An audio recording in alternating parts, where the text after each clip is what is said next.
Okay, I'm starting with a 1989 Chevy Metro. It's got the 1.0 liter 3-cylinder 5-speed. I've had this car for about 7 years.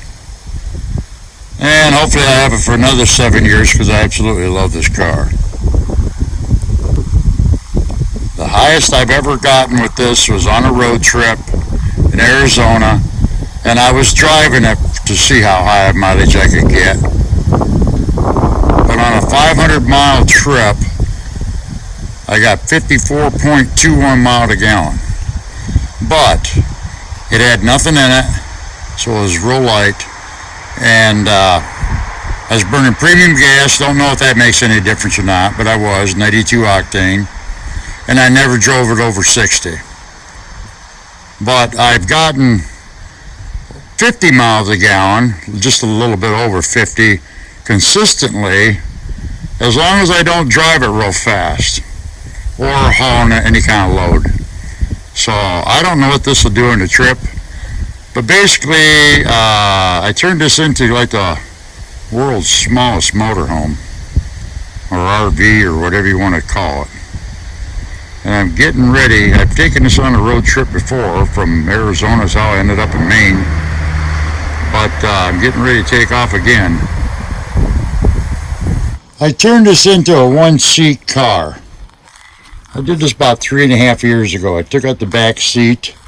That I just threw away. I knew that was never going back in. I saved the front seat, but and I floored it over, and that front wing, where that front mat is, that 2 bolts is all that holds that in. In about 5 minutes, I can take that wing out and put the seat back in. So I can turn it back into a 2-seat car pretty easy, but I never do. And this thing has become so handy. This is like my little truck. But when I did this to get this ready to do a road trip, with this, because of the mileage I get, I figure I could just bomb around the country pretty cheap. And I can lay out, I can stretch out. That's about 7 foot on that side. So I got plenty of room to lay out in that thing. I built a frame underneath there, and then I put a floor in it.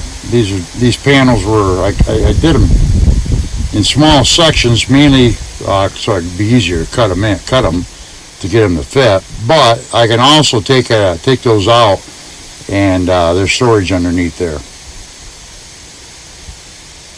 I built this with the idea that that framework that's underneath the floor, that can come out pretty easy. And if I ever wanted to take that out and buy another Geo Metro or another Chevy Metro, this is a Chevy Metro, same thing. Well, it'd have to be probably pretty much the same year though, I'm thinking. I could take this out and stick it in another one pretty easy. So that's how I built that, but you can't see the framework. When I did the floor, I put in this 400 watt inverter too, so I have 110 volts inside the car. 400 watts, not very much so, but all I use that for is charging my iPad, phones, stuff like that. But that's been in there ever since I did this, and that's bought right out of Walmart. Back then they were about $40. I don't know how much they are right now, but that works really good. And then here it is with the bed made up. Just 2 sleeping bags, not zipped together, and then moving blanket from Harbor Freight. That's to lay on to keep the cold from coming up from the bottom, and then one of these thick camping mattress type pads. And when I first started sleeping in this car, when I first put it together 3.5 years ago, the first trip I took on it, I had trouble because it was like I got claustrophobia. But after about 2-3 nights of that, and that kind of went away. Now, honestly, I sleep like a baby in this thing. Very comfortable. This time though, I bought a 25 watt solar panel, and that will lay up in the dash, because the problem in the past was, I mean, obviously I don't have any deep cycle batteries in this, I'm just running out the car battery. The problem in the past was, you know, I'm running my iPad and everything off that inverter, and then if I just start taking real short trips, I never run the engine long enough to keep the battery charged up. So that's kind of been a problem in the past, and so I decided on this time I'm going to get that solar panel that will lay up in my dash. When I park, I can just lay that up and keep my batteries topped off, so I don't have a problem running my battery dead, because I have done that before. So if I end up out west into, you know, in the desert somewhere, I don't get stranded out there with a dead battery and nobody around to jump me. So I added that. It's crowded. One advantage of traveling like this though is, besides saving a lot of money on gas, you can't afford to buy anything because you have no place to put it. So I've traveled quite a bit in this car. I really like it. The car has 210,000 on it. I know of 2 people in Arizona have had these Metros, or Chevys, whatever these, and both of them ran them 350,000. So, and at 210, as good as this runs, I'm thinking this will go 350,000. We'll find out, but I'm getting ready to take off, and I have no qualms about doing it with a car with 210,000 miles on it. Then during the day, all I have to do is just fold that mattress back, sleeping bags and all, punch it in, and I have this whole table right here for maps, whatever I want during the day while I'm driving, and also I can, you know, shift and all that. So it actually works out pretty good. Like I say, this front wing comes out really easy, and there's lots of storage underneath it. It's packed full underneath there.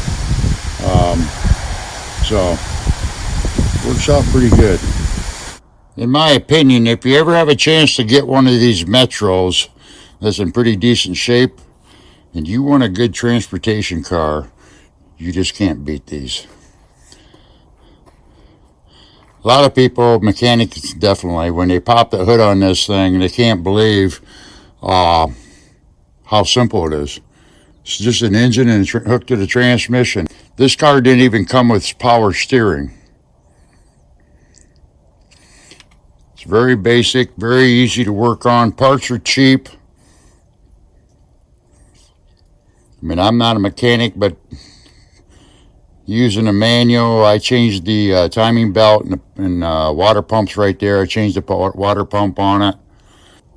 These cars came with the 3-cylinder 5-speed or the 4-cylinder automatic.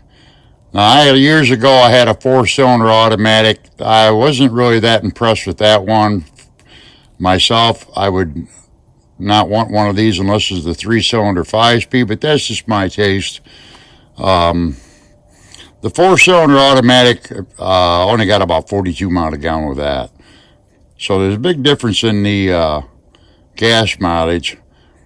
But this engine's only putting out 55 horsepower, but that's at sea level.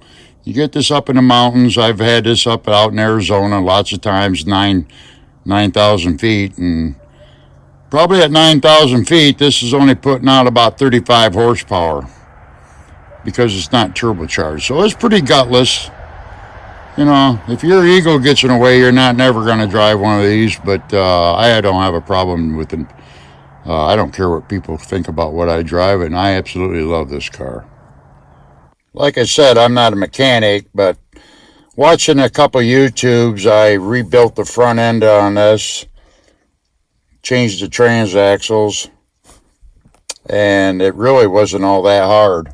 That's why I think these cars are a good transportation car for the average person, if you can come up with one, because you don't have to be a rocket scientist to work on these. About anything you want to do, there's a couple of YouTubes telling you how to do it.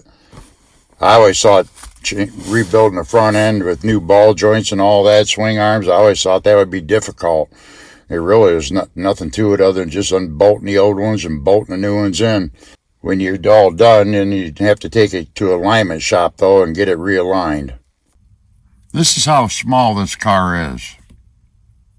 But to me, it tells a bigger story. I'm sure this will make a lot of people mad, but this shows you how far off the rails this country has gotten. I always thought the idea was try to get from point A to point B as cheaply as you can. Not anymore.